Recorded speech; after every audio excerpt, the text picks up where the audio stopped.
자, 오늘 통배는 결혼이 언제 이루어질까에 대한 고민을 하는 여성입니다. 본인이 결혼하고 싶은 마음이 없는 건 아닌데 결혼이 잘 안 돼요.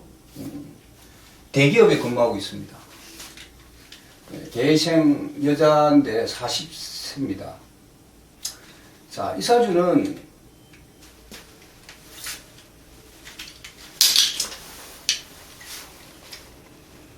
이 수가 말이죠. 이제 수가 이렇게 이렇게 많이 형성이 되어 있습니다. 자, 이 사주를 종격 아니냐? 종격. 즉 말하자면 경금일간이 식신월에 태어나가지고 식상월에 태어났죠. 식상월에 태어나서 천간에 식상이 투관되고 투관된 식상을 극하는 게 없으면은 종격으로 볼 수 있습니다.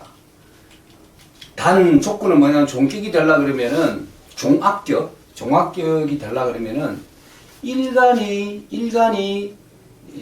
지지에 통근처가 없어야 돼요. 없어야 되는데 이 사주는 경금이 자기 술토 여기 정확하게 지금 일지궁에 통근을 하고 있습니다. 그렇기 때문에 종격이 안 돼요. 종격이 안 되고 그냥 상간격에 격만 있는 거예요. 상간격에 격만 있다. 그럼 원국은 그냥 타격입니다. 자, 그런데 이 사주에서 우리가 또 한 가지 또 주목해야 될 부분이 뭐냐면은 조후가 시급하다는 거죠. 조후가. 그래서 조후가 시급한 사주가 경신금일간이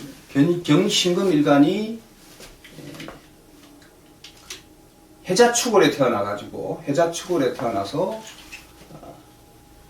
태어나면 가장 먼저 치용해야 될 용신을 관살이라고 그랬어요. 그러니까 금수상관격,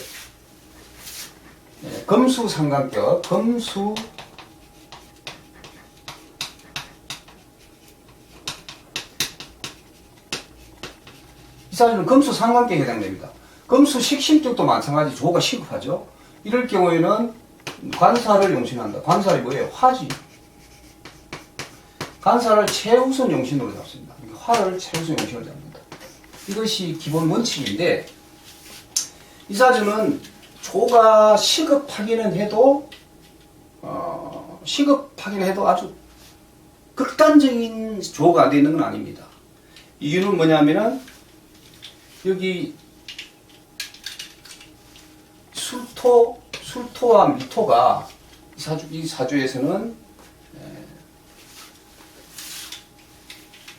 좀 따뜻한 토에 들어가기 때문에 어느 정도 조를 조금 해주고 있다 이렇게 볼 수 있어요. 그래서 화가 치열하면 진토와 축토를 쓰고 그래서 적천수에 이런 말이 있습니다. 화치성룡이라. 네? 화가 치열하면 성룡,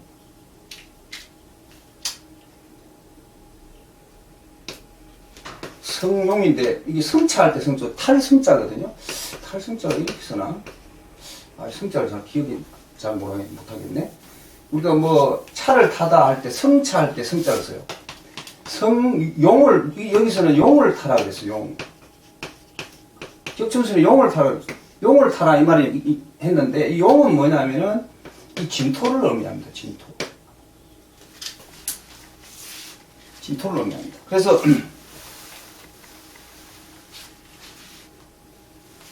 화가 치열하면 용을 타고 진토와 그 다음에 축토를 써요. 그리고 수가 치열하면 추우면은 미토와 술토. 그래서 양을 타라 그랬어요. 추우면 양을 타라. 그럼 양은 뭐야?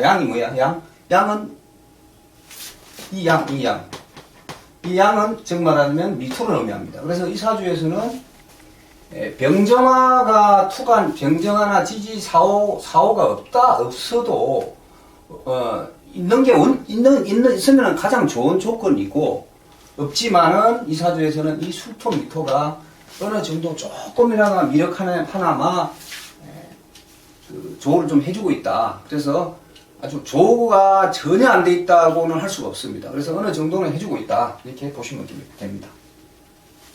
자, 그래서 사주 원국에는 종격이 될 수 없고, 상간이 강한데, 종격이 될 수 없고, 상간이 강하기 때문에 이 사주는 격은 그냥 상간격이 돼요. 격은 그냥 여기서 상간격.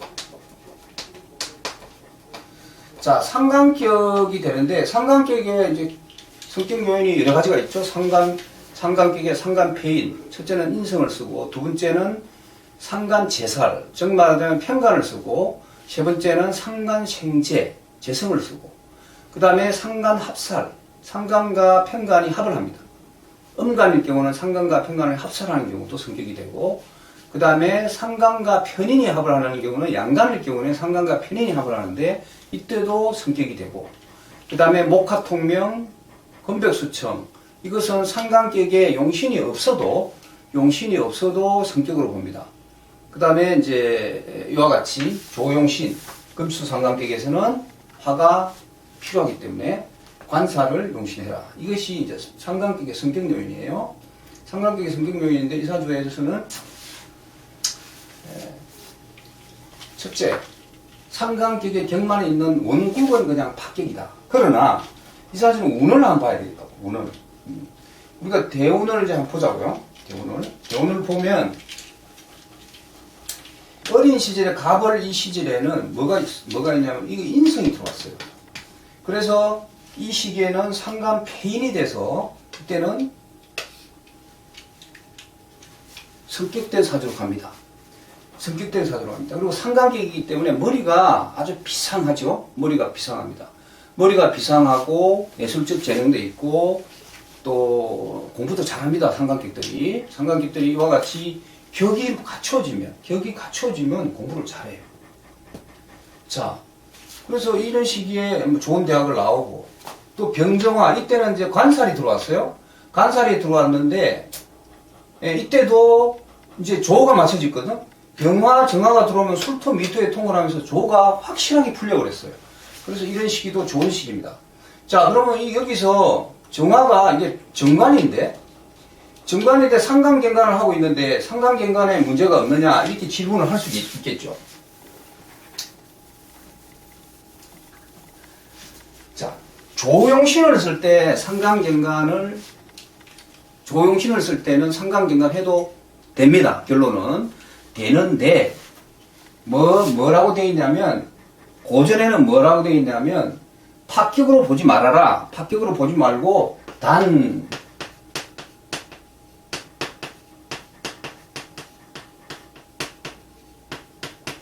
기하지 않을 따름이다 그랬어요. 기한 편에는 못 들어간다. 상간경관을 했기 때문에 기한 편에는 못 들어가지만 파격으로는 보지 말아라 이 얘기예요. 그래서 이 시기도 편간은 재살하니까 더 좋고 정관은 상간경관을 해도 상간경관 조용신이기 때문에 문제가 없었어요. 그런데 왜 이 시기에 결혼을 못했냐 이거야. 결혼이 안 돼요. 왜?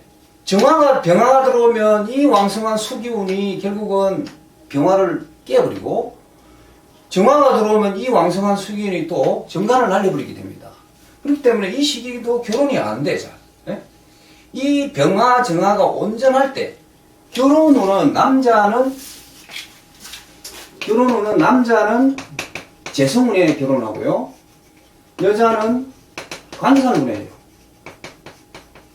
관살운에 하는데 이것이 깨지지 않고, 둘 다 깨지지 않고, 온전할 때 내게 되는 거예요. 일관게 되는 것이다. 그렇기 때문에 이런 경우는 깨져버리면은 아무리 지금 관사운이 들어와가지고 정화가 경금에 정관이 들어왔다 하더라도 이 개수들이 그냥 무참하게 때려버리니까 결국은 이때도 결혼이 안 되는 거예요. 또 병화 때도 마찬가지 결혼이 안 되는 겁니다. 자, 그래서 이 시기를 지나고 있어요, 지금. 그래서 지금 36살에 지금 정관이 들어왔는데도 지금 금전의 마흔이잖아요? 결혼이 안 되고 있는 거예요, 결혼이. 네? 결혼이 안 되고 있는 겁니다.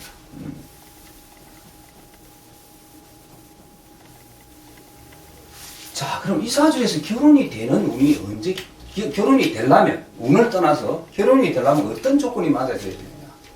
자, 지지로도 간살운이 와야 되겠죠, 지지로. 지지로 간살이 뭐예요? 지지로 간살이, 자, 지지로 사화가 간살이잖아요, 사화가 들어오면 또 이 해수가 충으로 때려버립니다. 그러면 오화가 들어오면 정관이 들어오는데, 이 시기는 해수가 오화를 그걸 하고자 하나 술토가 해수를 그걸 한 상태이면서 오화는 술토하고 합을 이루게 됩니다. 합. 그러니까 이 화가 강해지죠. 화가 강해질 때, 깨지더라도 화가 강해지면 가능성이 좀 있어요. 그래서 이 사주는 오화가 들어오면 결혼을 할 수 있을 텐데, 대운에서 오화는 지금 60년서 경호대운에 와야 지금 들어온단 말이에요. 그렇게 60년서 거의 70 다 돼가지고 결혼이 잘 이루어지겠느냐 하는 게 문제고, 그러면은 세운에서 오화가 들어와야 되는데, 세운에서 오화라는 거는 잠깐 들어오고 가잖아. 1년밖에 머물 수 있는 시간이 안 된단 말이지. 그래서 그 시기에 본인이 무단하게 노력을 하지 않으면 잠깐 지나가 버리면은, 그 다음에는 또 10년 기다려야 됩니다. 예. 그러면 지금 금년이 이민년인데, 자, 이민년의 40이에요. 계묘, 갑진을사, 병원으로 넘어간다고. 그럼 이 사주는 결혼할 수 있는 절호의 시기가 세운에서 병원년에 들어옵니다. 천간에도 간설 들어와, 지지에도 간설 들어와. 이런 운을 써먹어야 돼. 그럼 41, 42, 43, 44. 44세가 돼서 대운의 이 병호대운에서 뭔가 결정을 봐야 된다. 아, 병호대운이란다. 병호대운이 아니고 병호년. 5대운은 지금 66부터 병호대운 넘어가니까 병호년. 벌써 을사년에서 뭐 남자를 만나려고 노력하고 작업을 해가지고 병호년에 44살 병호년에 한번 최대한 노력을 하면 결혼할 수는 있지만, 이것도 역시 사실 천간으로 병화가 와서 또 깨지죠. 지지로는 오화가 그래도 천신만고 때 들어오기는 합니다만은 이 시기를 놓치면 안 된다.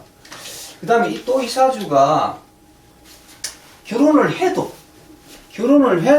부부관계가 썩 좋은 편이 안 되는 이유는, 첫째는 상관이 너무 강해요. 식상이 너무 강하기 때문에 항상 이 관사를 치는 상황이 됩니다. 그래서 남편을 무시한다든가, 또 그래서 어쨌든 언년 중에 이 사주는 무관사주잖아요. 술토 미토에 화가 있지만, 관이 있지만 지장간에 있는 것은 못 써먹어요. 무관사주의 식상이 이 정도 강하면은 거의 결혼을 일찍 하면은 무조건 이혼하게 돼 있고, 결혼을 늦게 해도 부부관계는 좋지 않다. 그래서 결말은 거의 늦게 하나 일찍 하나 이혼하게 될 가능성이 아주 높은 사주에 들어가고, 그 다음에 이 사주에 또 이혼할 수 있는 조건에 들어갈 수 있는 사주가 술토 미토가 이게 형사를 만들고 있어요. 술미 형사를 만들어요. 술미 형사는 물론 금이 강해야 되는 것은 맞지만, 술미 형살이 작용하느냐 안 하느냐는 나중 문제고, 일단 일지궁이라는 것은